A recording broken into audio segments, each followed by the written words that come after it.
ખેડાના કપડવંજમાં સ્થાનિક તંત્ર દ્વારા દબાણો દૂર કરવાની કવાયત શરૂ થવાથી વેપારીઓમાં રોષ। ખેડા જિલ્લાના કપડવંજ શહેરમાં છેલ્લા 4 દિવસથી દબાણો દૂર કરવાની સ્થાનિક તંત્ર દ્વારા કવાયત ચાલી રહી છે। આજરોજ કપડવંજ બસ સ્ટેન્ડની સામે સાઈડ જે રોહિતવાસના નાકાની બંને સાઈડ પરની દુકાનો દબાણની હદ આવવાના કારણે બુલડોઝર ફેરવીને તોડી પાડવામાં આવી છે। આ દબાણ હટાવવાની કામગીરી પોલીસ બંદોબસ્ત સાથે કરવામાં આવી હતી। અગાઉ સમયે નગરપાલિકા દ્વારા સ્વખર્ચે નોટિસ ફટકારવામાં આવી હતી।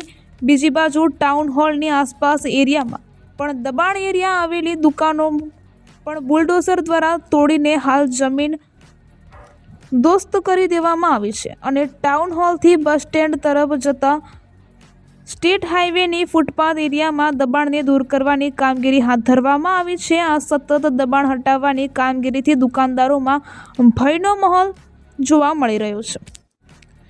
અહેવાલ મનીષ ગોહિલ, કપડવંજ।